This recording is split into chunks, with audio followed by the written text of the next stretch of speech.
All right, I am officially live. Hello, everybody. I apologize about being a little late. I wanted to get this started.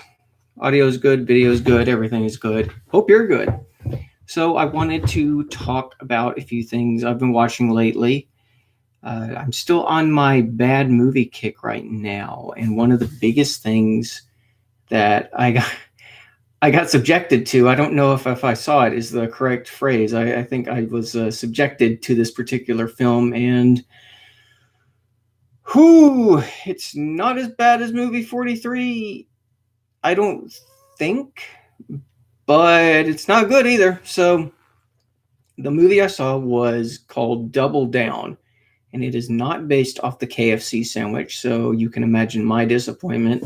I thought finally we were getting a documentary about the mystery chicken sandwich, but no, not for us. I think I would have rather enjoyed that more. This was done in no, actually, it wasn't in 1995. Never mind. 2005. It felt like a timeless film that was, oh man, it was a pretty bad little film. I'll just put it that way. So, what is Double Down? It is directed by Neil Breen, who apparently does everything. He writes it, he directs it, he does catering, he stars in it. He is everything, and that seems to play into his character role as well. And oh man, I wish I could tell you what that movie was about. I'm afraid I honestly don't know. But no lighting and makeup. Yes, if you look at the credits in Double Down, lighting and makeup is listed as none. Well, at least he's honest, is about all I can say. But Neil Breen plays this hacker, terrorist, savior that can do anything. And he's the best at everything. Whatever it is that you want, he can do it, and he's the best. He is the absolute best at everything. Except for making a film. But that was all right, so let me get into that. Well, welcome to the Joys of a Live Show. That means a crazy barking dog right now. But yes, he's a very, very simple man, this Neil Breen. Is both his character and I'm guessing Neil Breen himself are a very simple man. He helps out with Katrina victims, you know. Oh, all right. So what does this movie do? This mega hacker, savior, government agent, terrorist guy? I don't know what he is, but again, he's everything and he's the best at it. The film goes over and over and wants you to understand that he is the best around and nothing is ever going to take him down. I think the Karate Kid song was actually an ode to him. So feel free to discuss that one, if you will. Little known fact about myself, if you're new to the channel, I spent about 10 years living in Las Vegas. You know, certainly enjoyed a lot of the experience. Not everything was great. I certainly don't miss that 122-degree weather that they've been suffering through the last week. So if any of my Vegas friends and associates see me, sorry you're going through this. In any case, I lived in Vegas for almost a decade. I'm very familiar with the area, and everything it looked like, well, I'd say everything he filmed was in Red Rock, which is a nice hiking mountain preserve. And as said, the rocks are red and, you know, nice little natural area that you can walk around in. So he spends all this time in Red Rock, this amazing guy.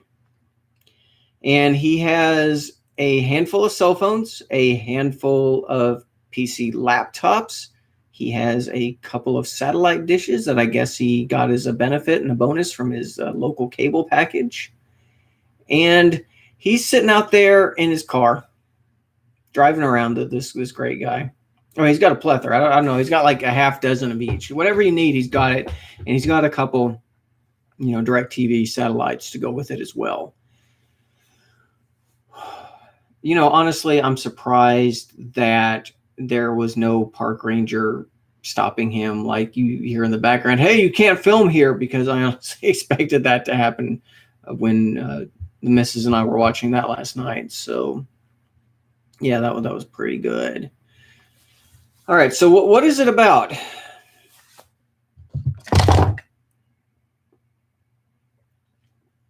Honestly, I can't tell you. I don't know.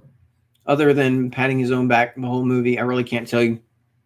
What I can tell you is this. There are apparently a lot of skeletons and skulls out in the Red Rock area, which never saw. They're very clean, though. They're very clean, white skulls. Looks like they, were freshly... So someone took great time to clean off these skulls, but there's apparently a lot out there that I just never walked in the right area. And he likes tuna fish a lot. Oh my God, does he love tuna fish? There's like cans of Starkist tuna, so he's getting like bare minimum tuna. This master hacker, terrorist, savior, military, secret agent, spy guy, realtor. He's a realtor, Neil Breen. And so anyway, he's talking on, and like what you get from this film is no one can touch him because he controls all the satellites, and he has to give a signal to the satellites every 3 days. Otherwise, this savior and all-around great guy will end up killing several major cities and decimate the population, thousands of people. But, hey, he's the best. He's great. He'll tell you so himself.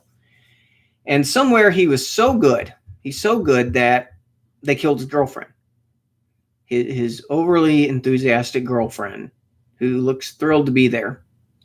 And they kill her off in this scene where, inexplicably, I guess they're at their apartment's pool, and they shoot her, and they're naked. They're naked, by the way, is this scene where they're just swimming around naked, which is fine, but, I'm sure the, apartment complex custodian was less than pleased by that.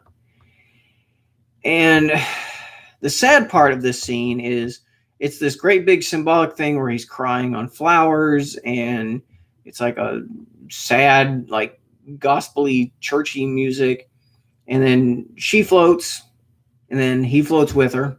Then he cries over some flowers some more, and then she floats some more, and then he floats back, and you see his ball sack. I don't know if I was prepared to see Neil Breen's ball sack, but here we are. Anyway, he spends the majority of the movie talking about his dead wife, and apparently he carries his dead wife with him at all times, along with endless cans of tuna fish and his DirecTV satellites and his cell phones and his laptops and everything else. Yeah, it looked discolored. All right, that was... But yeah, so he carries around... She might be a corpse. She might be a skeleton that... It might be her. It might be a skeleton that he appropriated from a high school science lab. Again, it's a very clean skeleton. But it might be her. She might be alive. She might be a ghost. She might not. I don't know. But he's the best. He's absolutely the best. He's so good. What did I learn about the cinematography of Double Down? Neil Breen loves establishing shots. You do not miss an instant of the scenery that he is filming at all. I mean, a lot of it's stock footage. A lot of it is stock footage. But if it's a scene he's filming around Red Rock, you will get every square inch of the panoramic view that you can possibly muster of Red Rock. And also, Neil Breen wants you to know, in addition to all of his other great virtues, he is an excellent climber, because you will see him climbing so many rocks, climbing up them, running down them, sometimes screaming. He tends to scream, "Where are you?" a lot. And forgive me, and I apologize, because I'm acting way more dramatically than what the film depicts. So my "forgive me" and "where are you" is, I think it's the only film I've ever seen where they potentially told the actors under no circumstances must you act in this film. Just recite off lights. But among the other great accomplishments of the secret agent, terrorist, super spy, savior, is apparently he can cure brain cancer. Because there's this inexplicable subplot where he's climbing up rocks and you're watching him. He wants to make sure you're watching him climb rocks. Anyway, he finds this little old guy who looks like a garden gnome, like a displaced garden gnome. Like maybe somehow he wandered off his lush green lawn and ended up in Red Rock Canyon, and he's sad. And I felt bad for the little man who immediately after stepping out, and he's given choir music, gospel music, like he's garden gnome Jesus. And he immediately, upon emerging from his cave, falls over, busts his head on a rock, and dies. Although he does, like for a split second, give the super secret agent, terrorist, savior, spy, tuna fish enthusiast a piece of pyrite. Okay. And later on, you're seeing a scene where everybody's at the dinner table, but there's no food on the dinner table. And they send this little girl off to go get some water. And basically you find out that she has brain cancer. So in addition to the dick move of making the brain cancer child go get the guest water, maybe he's a guest, maybe he's a family member, I don't know.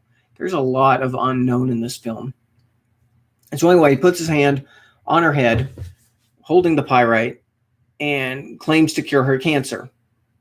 He later tells his dead wife ghost skull thing that he even can cure brain cancer because he is the best. And later on she dies. And he's about as disinterested in that as humanely possible. So let that sink in for a second. He's the best, and yet he didn't save the child from brain cancer with his pyrite. As I said, there is a lot of stock footage.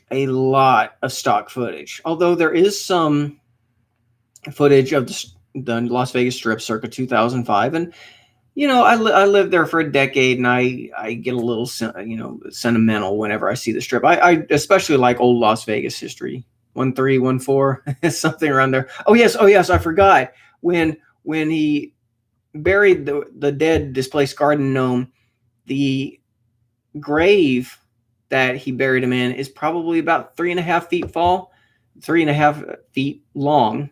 So I guess he really was a garden gnome. And that's another thing that the film does, because apparently this guy's an amazing badass, and they even show, like at the beginning of the film, that they bury this mobster and you see his hand like waving. It clearly did a terrible job, the best guy that ever was, about killing somebody because he's still moving his hand. That's another thing. You cannot dig in Las Vegas ground. No one can dig in Las Vegas ground. I don't care who tells you otherwise. It is a lie. When I had a house, I would try to dig in my backyard, and it's filled with these hard baseball-sized rocks called caliche. You cannot dig in Las Vegas ground at all. That's impossible. You would need a steam shovel, because some dude is not going to dig a hole of a couple feet, and that's probably why he saw the guy's hand sticking out, and why he could only bury a garden gnome, because you're not burying anybody in the ground. That is a lie, and don't let anyone tell you otherwise. But we get to this film after the guy is, sometimes it shows him with his dead wife, sometimes it shows them as a kid, sometimes it doesn't. I don't know. Maybe there's a kid wandering the desert with them. But anyway, it's sentimental to me to see 2005 era Las Vegas Strip, because I do like Vegas history, as I mentioned. And I know for a fact that dude did not get permits to film on anywhere on the Strip around the casinos, because you see the New York, you see the Luxor, you see the MGM, and it's all basically tourist shots. I think he snuck a camera into a club, and it's not like a phone. So this would obviously be some handheld camera that he'd be rocking. But he got it in there, and okay. But he did it. And So yeah, I don't believe for a second he got a filming permit at any of these locations. There were actually a couple of these wonderful establishing shots that he so loves, and I think maybe he spent part of his budget on renting a helicopter and flying over Hoover Dam and flying over the Strip, and I think he just sat there with his camera, and you get every aspect of it. I think he just shows you the entire trip, but he just cuts it into segments and resplices it throughout the film. It's an amazing film, and I'm not even done because the plot is so bizarre.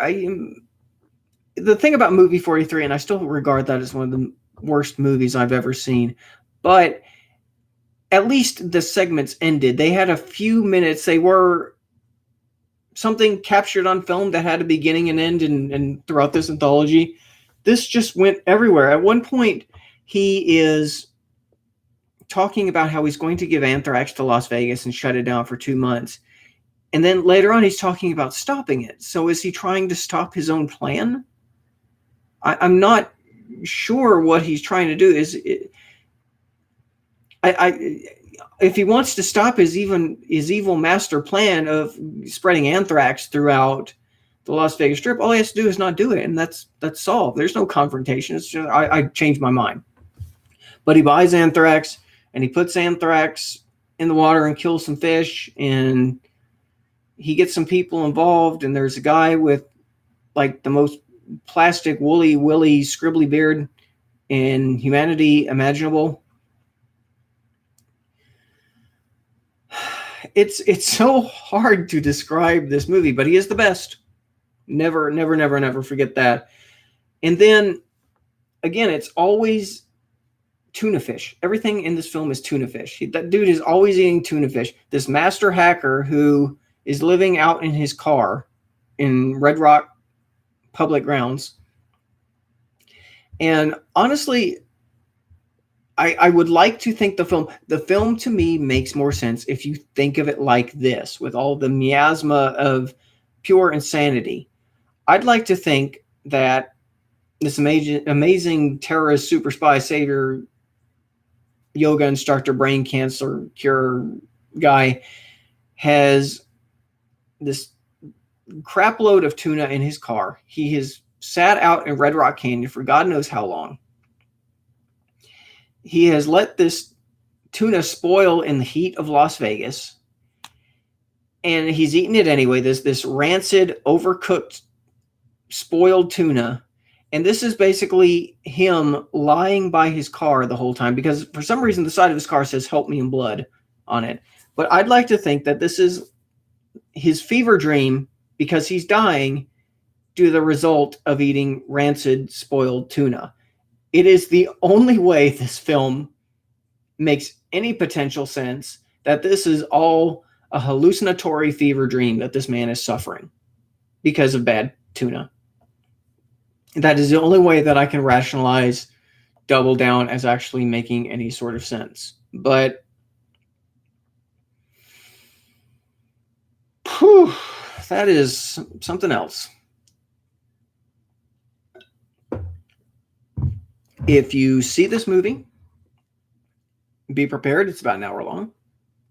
Most people I've read cannot make it all the way through. And Neil Breen has even made a series of movies. I think he's made 4, maybe working on 5 movies. But this film is something you have to say, I'm going to do this. I'm going to commit. I would bring friends. If you have a bad movie night, bring friends and commit to this, because you are not going to sit down and watch this at home by yourself willingly. There is no conceivable, okay, he did 4 and he is working on 5. Okay. But there is no rational reason why I can explain to watch this movie. I didn't get into the gun effects. I didn't get into his parents. Are they alive? Are they not? Why does he have he has all the Army medals, all the Army medals of valor, all 8 of them that I guess, McDonald's was doing its 2 per week series for a month. And I guess he, got his chicken nuggets and small fry, and got his bi-weekly Army medal. because he has them all. He doesn't wear a shirt. He wears a sleeveless jean jacket vest. Take that as you will. All right, so I'm going to talk about something else. In the meantime, I would want to talk about Deadwood. HBO is finally closing out the Deadwood series in a film that is starting in October. This is actually exciting for me. There were 3 seasons of Deadwood on HBO. It's a great series. It was filmed at Melody Ranch. If you ever get a chance to go to Santa Clarita, California, they do studio tours. I'd highly recommend it. Right now, they're using the set for Westworld. I've seen it in other films, everything from a zombie film called All Souls Day to The Angry Video Game Nerd. The Terminator TV series used it. A lot of movies use the Spanish town and the western town of Melody Ranch for God knows how many movies. But once you see it, you'll never not unsee it in all the films and television productions. But it's actually really cool. If you aren't familiar with me and a little bit about my background, I actually worked on Deadwood primarily in the 2nd season. I was one of the townspeople regulars. That was one of my first acting jobs when I started back in 2004, 2005. It's an amazing set, and I really liked the cast and how authentic everything looked and felt, because they were constantly building on the town at all times, and even some of the buildings actually have interiors. So I'd get up way early in the morning, get there, go to set, do my costuming, do my day. It'd usually be late at night when we'd finally wrap, and then we'd go back and do it the next day. It was actually a pretty stable job for a few months there. And then I did 1 episode on season 3, and it was just, I was like a Civil War soldier. But actually seeing that they stopped Deadwood in season 3, and normally HBO will, complete its series. I mean, they managed to complete True Blood, and that was just limping by the end. But they didn't complete Deadwood, and there's always talk about doing like a movie or 2, and I guess they're finally getting around to it. They might just do 1 movie at this point, and if they do that, I'm totally hyped for that, because I would love to see how the story of Deadwood wrapped up. To me, that would be very, very interesting. And I am personally really excited to see what they're going to do. I think my biggest regret right now is that, unfortunately, just being where I am right now, it's pretty unlikely that I would get a call. My part in all that was so tiny, but it was so much fun because I spent months on that series, and it was really cool. I enjoyed the hell out of it when I did it, and it was really great. Well, that's been everything going on with me right now. I don't know if anyone has any questions about Double Down or Deadwood, or a little bit about any of that. But I had, hello, people, 3 people. I know Doombot's been commenting regularly. You're more than welcome to comment and join in, say hi. As I said, I'm glad to answer any questions, but basically I just want to talk about stuff that I've been watching. I've been doing a lot of movies. I expect no answers with Double Down. Well, the movie certainly didn't provide any. Why would anyone be able to provide one now? But I've been watching a lot of movies. I've been going through the full range of really good movies and really bad movies and really familiar movies. Did you say a Double Down from KSC while watching Double Down? Why, yes. Yes, I did say Double Down, Double Down, Double Down. Getting gate aid. What is gate aid? Well, yo dog. But one of the other movies I've been watching is Amazon Women on the Moon, and that was a movie that always played on TV, like Channel 11, Channel 21, and they always showed the edited TV version. But I always found that movie really funny. I always found it really, really quotable and funny, and I just really enjoyed the hell out of it. It was such a great movie to me. And I've been watching a lot of anthology movies as well. Like I watched Kentucky Fried Movie, which was not related to Double Down at all. And so, yeah, I've been watching a lot of films, and Yeah, that's basically, I think, it. As I said, I just want to talk about a couple of the movies I've been watching lately. Definitely hyped for Deadwood. I think I'm actually going to wrap this little episode up a little early. That shower scene, though. Oh yes. Which shower scene? There was the first pet house playmate, and then there was the later on with the video store. Right? Are you talking about Kentucky Fried Movie? Yo, yes. If you're talking about Kentucky Fried Movie, then yes, that was definitely they definitely kept that busy for sure. And yeah, that was definitely fun. Well, anyway, guys, I think I'm gonna wrap this one up. Thank you for those who wanted to check it out. Kentucky Fried Movie. So how you doing, John? All your excitement. Yeah, slacker. Anyway, I've wrapped this up, I think, and I will. Thanks for stopping by, and I will definitely catch you that next time. Take care.